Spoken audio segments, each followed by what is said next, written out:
Assalamualaikum warahmatullahi wabarakatuh. Halo semua militan seni perang. Kita akan membahas dualisme PDI Megawati vs Suryadi yang bersumber dari majalah Suara Pembaruan beredar 1997, rekaman peristiwa 1996.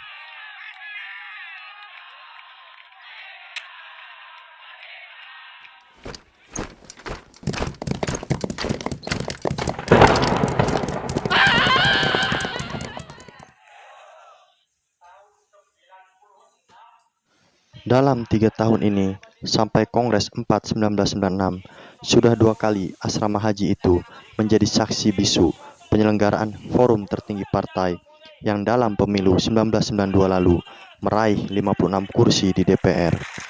3 tahun lalu, persisnya 21 sampai 25 Juli 1993, di sini berlangsung Kongres 4 1993, tetapi gagal menyelesaikan agenda Kongres karena kelompok lawan Suryadi selama ini menyerbu dan menguasai arena Kongres.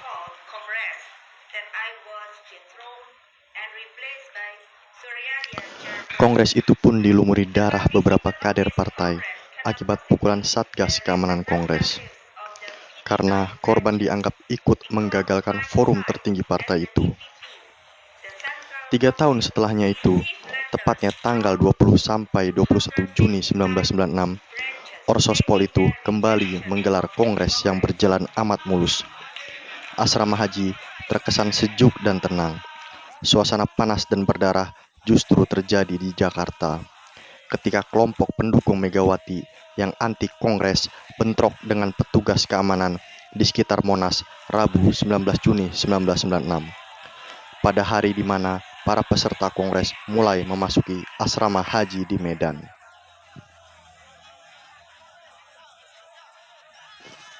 Tiga tahun lalu, Suryadi kelahiran Ponorogo 13 April 1939 terjungkal di asrama haji ini, dan kemudian dipojokkan secara politis kiri kanan. Dia dijatuhkan karena dianggap balelo kepada pemerintah yang tadinya mendudukannya sebagai Ketua Umum DPP PDI. Setelah Kongres 3 1986 gagal memilih pengurus partai, dalam Kongres 4 1993 itu, dia digagalkan memimpin partai di depan pendukungnya sendiri. Tetapi 3 tahun setelah itu, dalam Kongres 4 1996, di tempat yang sama pula, dia bangkit dan terpilih lagi di depan sebagian besar orang yang dulu juga memilihnya. Walaupun kiri kanan melontarkan cemoohan politis karena dianggap pimpinan dropan pemerintah.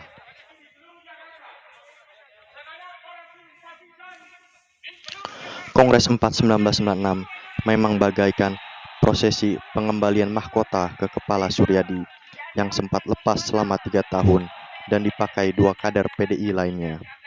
Mahkota itu pernah dipakai Dr. Andes Latif Pujo Sakti, Ketua DPD PDI Jawa Timur, dengan jabatan caretaker Ketua Umum DPP PDI 27 Agustus sampai 22 Desember 1993. Akibat kepemimpinan PDI yang vakum lantaran pemerintah tidak mengakui terpilihnya Suryadi secara aklamasi dalam pemilihan prematur dalam Kongres 4 1993. Kemudian dari Latif, mahkota itu berpindah lagi ke kepala Putri Sulung Bung Karno, Megawati Taufik Kemas, 22 Desember 1993 sampai 22 Juni 1996 lewat Munas PDI 22 Desember 1993 di Jakarta. Setelah KLB yang digelar 1 sampai 5 Desember 1993 di Asrama Haji Surabaya gagal total. Dan Kongres 4 1996 adalah waktu di mana Suryadi kembali mengenakan mahkota itu. Kendati Megawati kelahiran Yogyakarta 23 Januari 1947 tetap mengatakan mahkota yang sah ada di kepalanya. Dengan demikian, PDI kembali diwarnai adanya pimpinan tandingan yang berhadapan dengan pimpinan partai yang diakui pemerintah. Kongres 4 1996 memang diwarnai pandangan pro dan kontra di kalangan internal PDI. Megawati selaku Ketua Umum DPP PDI menentang Kongres. Dia didukung Sekjen DPP PDI Alex Litai, Ketua DPP PDI Sutaryo Suryo Guritno, Wik Wangi, Suparlan, Mangara Sihaan, dan pengurus lainnya. Kubu Megawati yang hanya terdiri atas 11 pengurus DPP PDI hasil Munas itu menilai Kongres tidak konstitusional. Konon pemerintah memberikan dukungan karena kubu Megawati dinilai mulai menyimpang dari 4 sikap politik PDI, disusupi kelompok oposisi, dan sebagainya. Malah dianggap Kongres merupakan cara untuk melakukan pencerahan ideologi yang dianggap sudah melenceng dari jati diri partai sejak fusi tahun 1973. Akhirnya, Megawati tergusur pula dari kedudukannya sebagai orang nomor 1 di Partai Demokrasi Indonesia. Hanya 3 tahun dia diizinkan membawa warga berlambang kepala banteng tersebut berpartai. Dalam waktu yang sangat singkat itu pun ia tidak pernah bernapas lapang, karena ada saja gangguan yang menerpa kepemimpinannya. Dari DPP PDI versi Yusuf Meruk, muncul pula DPP PDI versi Geri Mbatemoy. Kemudian badai Kongres luar biasa KLB. Belum lagi selebaran pencalonan dirinya menjadi presiden. Sementara itu, demonstrasi di kantor DPP PDI pun tidak pernah kering di masa kepemimpinannya. Ada saja alasan untuk melakukan unjuk rasa. Isu tidak bersih lingkungan, Megawati yang dituduh otoriter, dan sebagainya. Tanpa diminta pertanggungjawaban, tanpa ucapan terima kasih, mau tidak mau, Megawati harus turun dari kursi Ketua Umum. Ketidakadilan yang menimpa putri pertama Presiden Soekarno, inilah yang membuat massa pendukungnya marah. Tepat ketika Kongres Medan dibuka oleh Menteri Dalam Negeri di Asrama Haji Pangkalan Masyur, Medan 20 Juni 1996, di Jakarta terjadi insiden gambir. Pendukung Megawati yang ingin berdoa bersama di Monas dihadang aparat keamanan di depan stasiun Gambir. Kekerasan yang tidak pernah diharapkan terjadi, baik oleh warga PDI maupun aparat keamanan, akhirnya pecah juga. Ribuan massa pendukung Megawati dengan kostum merah hitam berniat akan mengadakan doa bersama di Monas sebagai bentuk aksi protes terhadap pelaksanaan Kongres Medan yang dianggap inkonstitusional. Tampak di jajaran paling depan Long March tersebut adalah Sopian Sopiaan, Mangara Sihaan, Alexander Litai, Sri Bintang Pamungkas, dan Sukmawati Soekarno Putri. Megawati sendiri ketika melepas massa sudah berpesan agar jangan sampai terjadi tindakan brutal dan harus selalu menjaga ketertiban. Aksi damai terhambat ketika di depan stasiun Gambir, petugas keamanan sudah berjaga-jaga dengan membentuk barikade untuk menghalau massa. Sulit bagi massa yang sudah berkumpul di depan stasiun Gambir untuk berputar. Berulang kali instruksi Sopian Sopiaan agar massa berputar kembali ke DPP PDI tidak berhasil membuat massa bergerak sedikit pun. Terik matahari 12.30 siang yang semakin menyengat membuat massa menjadi brutal. Apalagi saat itu ada yang memulai melempar batu. Maka terjadilah insiden berdarah di Gambir. Bukan hanya massa PDI yang menjadi korban, wartawan dan aparat keamanan pun ada yang terluka.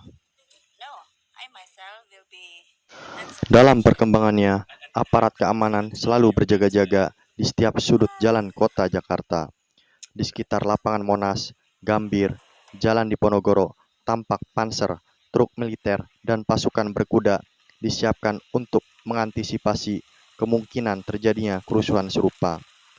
Wujud kesepakatan dengan Pangdam Jaya Maijen Sutioso, warga PDI setiap hari menggelar aksi yang dinamakan Mimbar Demokrasi. Cara ini merupakan salah satu wujud protes terlaksananya Kongres Medan. Insiden Gambir hanyalah salah satu wujud penolakan terhadap pelaksanaan Kongres Medan yang diprakarsai Fatimah Ahmad dan kelompok 16 yang dipimpinnya. Sejak rencana diselenggarakan Kongres Medan itu pula, dukungan pada Megawati justru terus mengalir. Kantor DPP PDI menjadi kantor partai yang paling bergairah dibanding kantor Orsospol yang lain. Setiap hari ada saja kegiatan yang diselenggarakan di DPP PDI Jalan Diponegoro. Banyaknya warga PDI dan simpatisan yang datang ke kantor DPP PDI memaksa DPP membuka dapur umum untuk melayani warga PDI yang menyempatkan datang. Bukan hanya itu, DPP pun membuka kotak sumbangan untuk membantu dana perjuangan PDI yang sedang menghadapi musibah.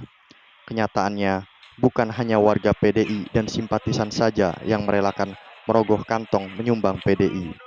Banyak anggota masyarakat yang setiap hari meluangkan waktu melihat perkembangan yang terjadi di DPP PDI.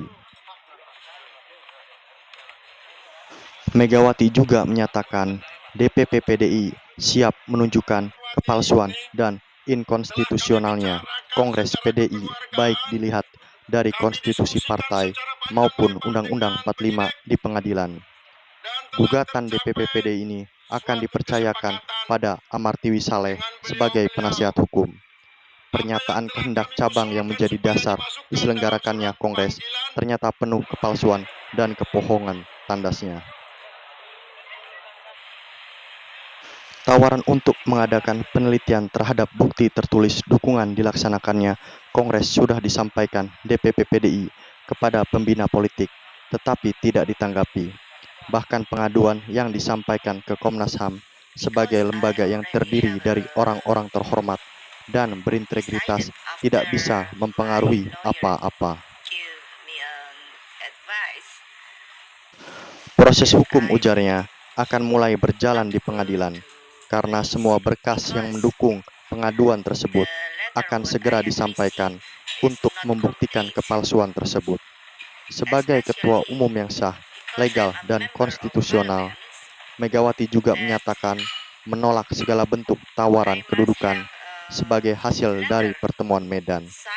Sekali lagi, saya adalah ketua umum DPP PDI yang sah, legal, konstitusional selama periode 1993 sampai 1998, tegasnya. Sebagai manusia seutuhnya, Megawati mengajak seluruh warga PDI yang sedang mengalami cobaan untuk menunjukkan bahwa PDI punya harga diri, semangat, dan harapan. Ia menyerukan agar seluruh warga PDI sebagai warga bangsa masih memiliki hak kedaulatan rakyat yang harus ditegakkan melalui cita-cita kemerdekaan bangsa yang sedang diperjuangkan. Adalah kedaulatan rakyat dan tegaknya demokrasi seperti yang diamanatkan Undang-Undang 1945.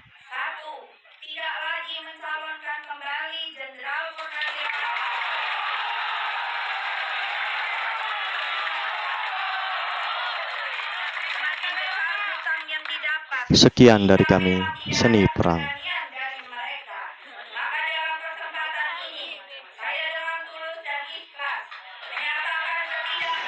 Bila Anda senang dengan video ini, bisa diklik like dan subscribe. Bila Anda rasa video ini bermanfaat, bisa di-share dan komen di kolom komentar.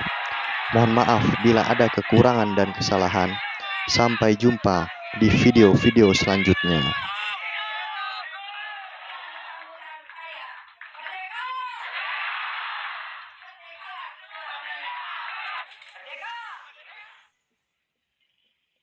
Salam dari kami, Seni Perang.